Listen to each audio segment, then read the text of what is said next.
منڈی جیونہ میں کشمیریوں سے اظہار یکجہتی کے لیے مختلف مقامات سے ریلیاں نکالی گئیں، جو پریس کلب منڈی جیونہ کے سامنے اختتام پذیر ہوئیں۔ ریلیوں میں سینکڑوں شرکاء نے کشمیری بنے گا پاکستان کے نعرے لگائے، انڈیا کا جھنڈا بھی نظر آتش کیا گیا۔ محمد امجد کی رپورٹ۔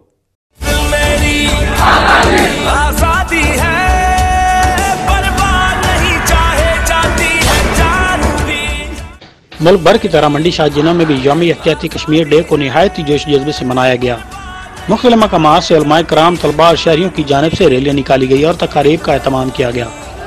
ریلیوں میں سینکڑوں شرکاء نے ہاتھوں میں پلے بینرز اٹھا رکھے تھے اور انڈیا کے خلاف شدید نعرے بازی کی گئی۔ ریلیوں اور تقاریب میں شرکاء نے اقوام متحدہ سے کشمیر کی آزادی کا مطالبہ کیا۔ ہم اپنے کشمیری بھائیوں کو یہ اظہار یکجہتی کے لیے جو ریلی نکالی ہے، صرف اس لیے کہ انہیں بتانا چاہتے ہیں کہ اے کشمیریوں، تم اکیلے نہیں ہو، پاکستان کا بچہ بچہ تمہارے ساتھ ہے، اور پاکستانی قوم جو ہے آپ سے آج اظہار یکجہتی یہ کر کے یہ بتانا چاہتی ہے کہ کشمیریوں پر ہونے والے ظلم کا خاتمہ کے لیے پاکستانی قوم اپنے آخری خون کے قطرے تک بہانے کے لیے تیار ہے۔ اور وہ جو ہماری ایک این جی اوز ہیں جو امن کا درس دیتی ہیں اور اپنے آپ کو امن کے ٹھیکیدار کہلاتے ہیں، میں اس موقع پر ضرور کہنا چاہوں گا کہ کیا آج کشمیر میں جو کچھ ہو رہا ہے، 6 ماہ سے ان کے گھروں کو جیل بنا دیا گیا ہے، ان کے سارے بچے جو ہیں وہ گھروں میں قید و بند کی صورتیں جھیل رہے ہیں، کیا وہ اقوام متحدہ اور نام نہاد این جی اوز جو امن کے ٹھیکیدار ہیں وہ سوئے ہوئے ہیں؟ ہم کشمیر کی آزادی کے لیے نکلے ہیں، ہمارا مقصد کشمیر کو آزاد کروانا ہے۔ کشمیر بنے گا پاکستان، کشمیر بنے گا پاکستان۔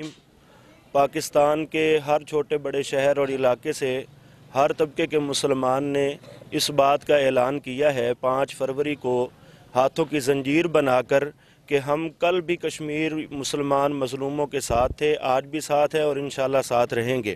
اور ہم یہ مطالبہ کر رہے ہیں کہ جتنی بھی عالمی تنظیمیں ہیں ان کو اس بات کی طرف سنجیدگی سے توجہ کرنی چاہیے، اور کشمیریوں کے جو حقوق پامال کیے جا رہے ہیں وہاں پر بنیادی انسانی حقوق بھی ان کو نہیں دیے جا رہے۔ 6 مہینے کے قریب ہونے والے ہیں، وہاں پر مودی سرکار نے جو ہے ظلم اور بربریت کے پہاڑ گرائے ہوئے ہیں، تو ان کو بنیادی حقوق سے بھی محروم کیا جا رہا ہے اور ضروریات زندگی بھی ان کو نہیں دی جا رہی۔ ہم یہ مطالبہ کرتے ہیں کہ تمام عالمی تنظیمیں اس بات کی طرف توجہ کریں اور اقوام متحدہ کی قراردادوں کے مطابق جو ہے اس مسئلے کو حل کیا جائے تاکہ دنیا کا اور خطے کا امن و امان جو ہے برقرار رہے۔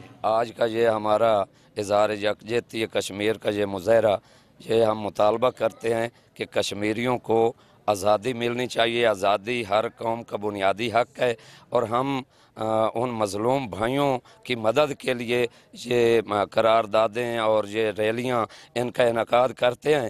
ہم یہی چاہتے ہیں کہ اقوام متحدہ کی جنرل اسمبلی کی قراردادوں کے مطابق کشمیریوں کا حق ان کو دینا چاہیے۔ اور شہر بھر سے نکالی گئی ریلیاں پریس کلب منڈی جیونہ کے سامنے اختتام پذیر ہوئی اور آخر میں شرکاء نے ہاتھوں کی زنجیر بناتے ہوئے کشمیری بھائیوں سے اظہار یکجہتی کیا۔ کیمرہ مین محمد عمران کے ساتھ محمد امجد، سٹی نیوز، چنگ۔